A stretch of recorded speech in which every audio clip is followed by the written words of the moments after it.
Assalamualaikum warahmatullahi wabarakatuh. Nama saya Kamal Irsyad Edi Kusumo. NIM 210111110017 kelas Mutawasid B. Soal yang pertama melafalkan niat zakat fitrah. Nawaitu an ukhrija zakatal fitri an nafsi fardholillahi ta'ala. Lalu soal yang kedua sebutkan macam-macam yang wajib dizakati. Yang pertama ada binatang ternak meliputi pertama unta, sapi, kambing. Yang kedua asman.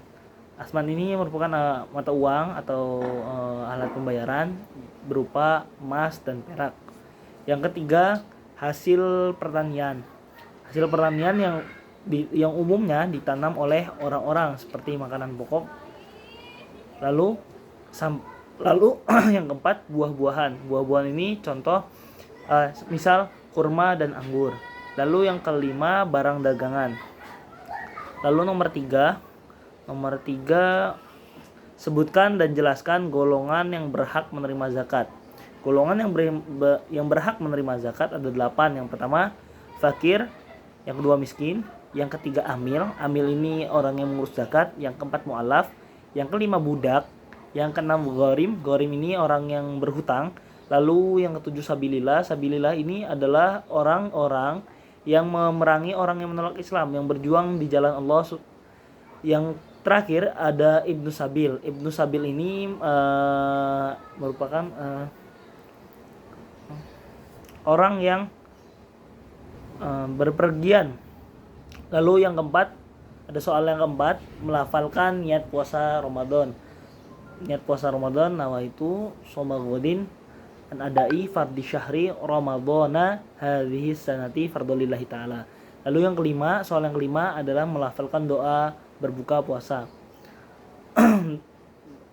Allahumma laka sumtu wa bika amantu wa la rizqika aftartu bi rahmatika ya arhamar rahimin.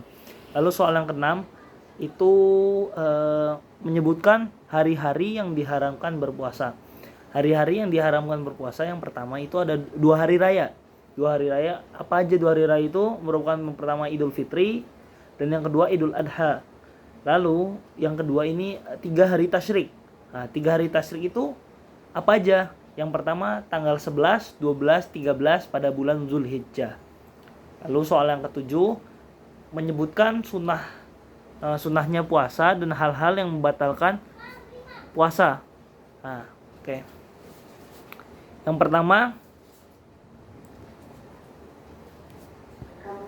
pertama ini sunnah puasa. Sunnah puasa itu yang pertama menyegerakan berbuka, lalu mengakhirkan sahur. Yang ketiga meninggalkan perkataan kotor dan tercela. Lalu yang selanjutnya itu membatalkan puasa. Nah, membatalkan puasa ini ada beberapa hal yang membatalkan puasa. Yang pertama yaitu sesuatu yang masuk pada bagian tubuh jauh atau yang masuk dari mulut, hidung dan telinga.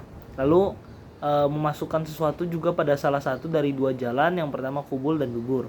Lalu yang ketiga muntah secara disengaja, bukan tidak sengaja tapi secara disengaja.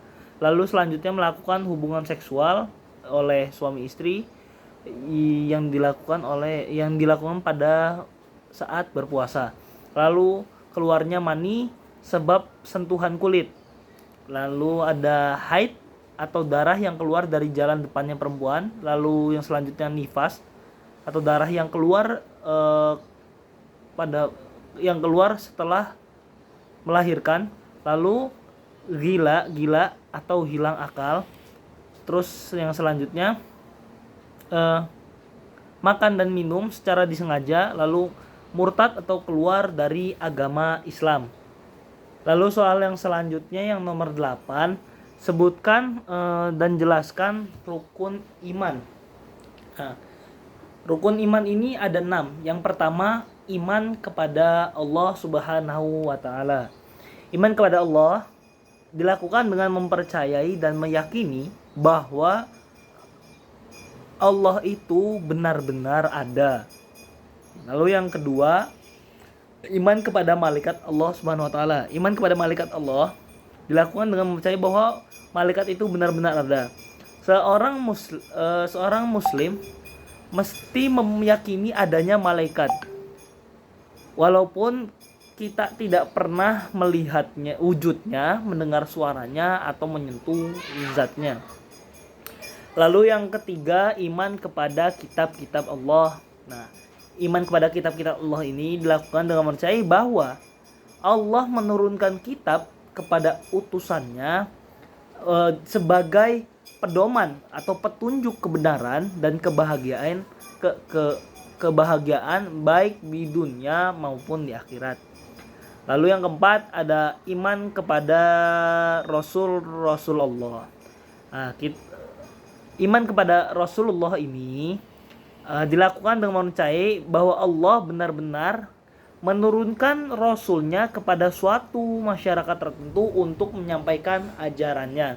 Lalu yang kelima, iman kepada hari kiamat. Iman kepada hari kiamat dilakukan dengan percaya bahwa suatu hari kehidupan di alam semesta ini akan musnah. Selepas itu manusia akan dibangkitkan dari kubur, dikumpulkan di padang mahsyar dan diputuskan ke surga atau neraka. Lalu yang keenam, iman kepada qada dan qadar. Iman kepada qada dan qadar ini dilakukan dengan percaya bahwa Allah Subhanahu wa taala telah menetapkan takdir manusia baik yang buruk maupun yang baik. Lalu soal yang selanjutnya nomor 9, sebutkan ciri-ciri orang yang mencintai Allah Subhanahu wa taala. Tanda seseorang mencintai Allah bisa kita lihat adalah dengan mencintai Al-Qur'an. Tanda mencintai Allah dan Al-Qur'an adalah mencintai Nabi Muhammad sallallahu alaihi wasallam. Tanda seseorang yang mencintai Nabi Muhammad adalah mencintai segala ucapan, tingkah, laku dan sikap yang ada pada diri Nabi, yang ada pada diri Rasulullah sallallahu alaihi wasallam. Lalu orang yang mencintai perilaku, tingkah laku, sikapnya Rasulullah sallallahu alaihi wasallam yaitu dengan mencintai akhirat. Tanda seseorang yang mencintai akhirat ini adalah membenci dunia. Maksudnya dari orang yang membenci dunia ini, dia tidak haus dengan pujian seseorang, tidak berpenampilan yang berlebih-lebihan, tidak bermewah-mewahan dan lain sebagainya. Tanda orang yang membenci dunia adalah tidak mempergunakan, yaitu yang tadi, tidak mempergunakan harta benda dunia kecuali sebagai bekal menuju akhirat. Lalu yang ke-10, soal menjelaskan pengertian tawakal.